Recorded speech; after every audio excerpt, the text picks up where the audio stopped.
You are now listening to the Shea Gill Stay Real podcast, the king of all basketball podcasts.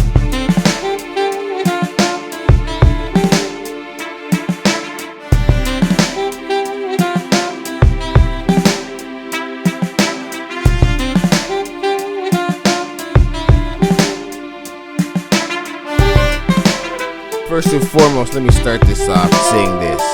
The Milwaukee Bucks will never win a championship with Doc Rivers as their head coach. I'm convinced. How do you wake up one morning and say, you know what? I know what the answer to this puzzle is. I know how to put this puzzle together. I know the answer to the question that brings an NBA championship to my city. And you say that the answer is Doc Rivers?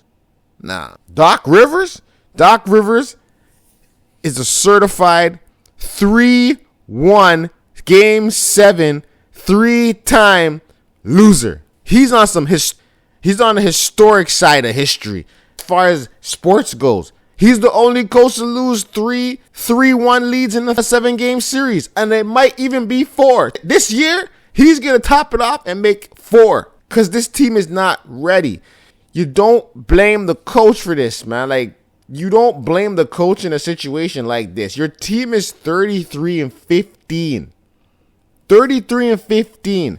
And you turn around and say, this is not good. We're on the wrong track right here. We're almost 70% in the winning percentage. And this is not right. We need to be higher. What do you think you were worth? Are you mad that Boston is the best team in the league number-wise? Are you mad that Boston is the best team in the league record-wise? Are you mad that now you realize you made the wrong trade? You lost the trade? Dame didn't even want to go to you guys. What are you doing getting rid of Adrian? Dame might be gone the next opportunity. What is wrong with these guys? You know where Dame wants to be. You know where he wants to be. This is no different from when San Antonio sent Kawhi to Toronto and he didn't really want to be here. Great that it was an amazing situation and he won a championship. Amazing. But do you think he's going to run it back? No. It was always inevitable that he's going to go back to where he wanted to go. So why are you guys throwing everything in knowing that Dame could leave? He could literally say, you know what? I'm going to go to Miami, right? So you get rid of the coach and you bring Doc. I didn't feel Adrian's doing anything wrong. I want to see coaches challenging their players. I want to see it. No, there's no such thing as, you can't talk to him because he is who he is. And he's one of the best players in the league, so you can't talk to him like that, but you can talk to other players. Then you're not coaching. If you can't talk to the best player on your team and you can't address the fact that, hey, this is where you should be held accountable over here and this and there. I know you got 30. I know you got 50 and 10 and 14, but please, over here, you're kind of hurting the team right here. That's like Karl Anthony Towns just got 62 points. And the first thing the coach did was rip him in half, saying, bro, you're not playing the right way.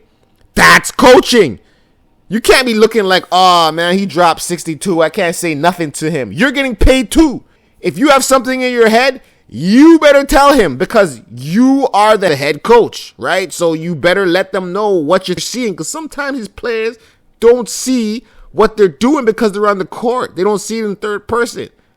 They might think they're doing lovely, but they're really getting played on backdoor screens all day. Oh, you dropped 50, but you gave up 15 points on easy backdoors.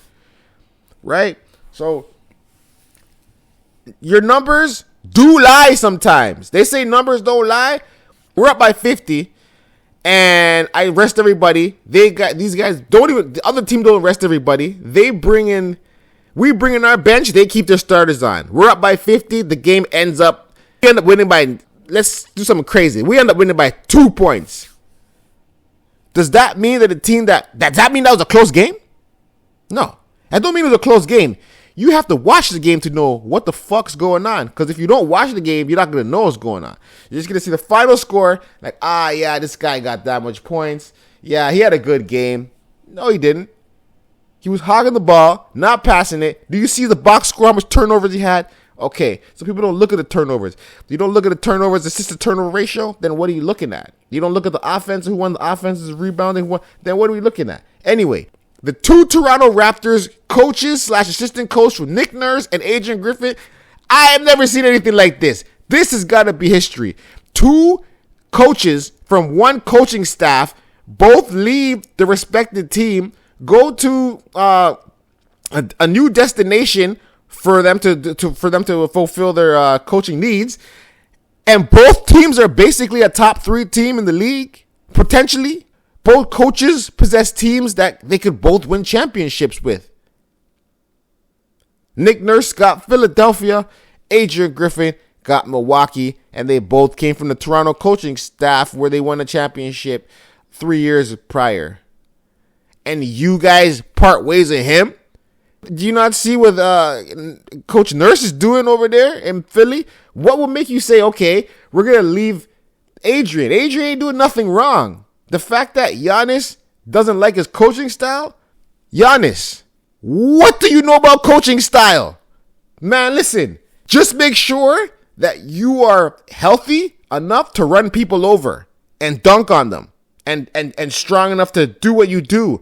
But when it comes, Giannis, I'm sorry, I'm not trying to insult your intelligence, but you don't seem like the coaching type. You seem like this is what I'm going to do. I'm going to do it. I'm going to dunk on him. Yes, that's great. But the strategic part of it, that don't seem like it's you. How are you going to make the coach seem like you don't know what he's doing? I have never heard you say anything about a coach before. You know why?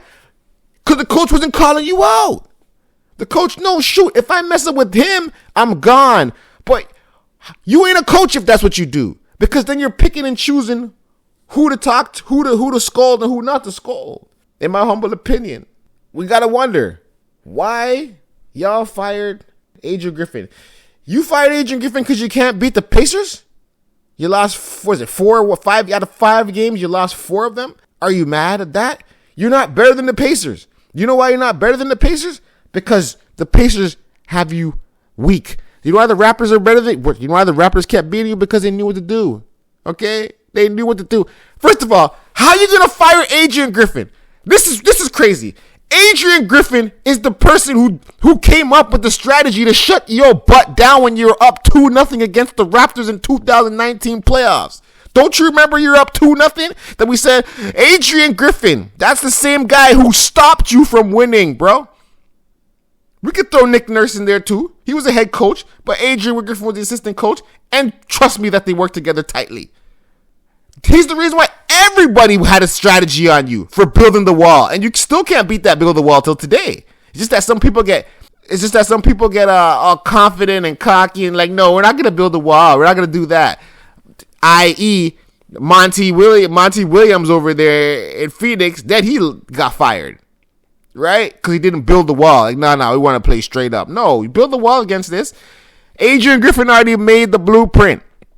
Follow the blueprint. How you gonna fire the guy who made the blueprint to beat your team? Man, I hope that man gets hired real soon. And I hope he gets hired to like Indiana, Cleveland. I want him to get hired in the Central.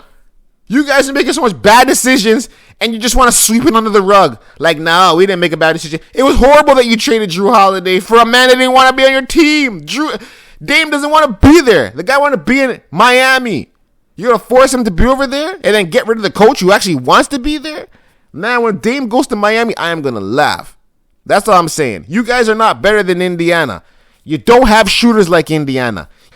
Cleveland is half-manned right now, and they're better than you. Watch when Cleveland gets Evan Mobley back and Darius Garland back. Y'all don't want it, man. I guarantee you guys don't want it. So don't be blaming Adrian Griffen like he's the problem, because he's not.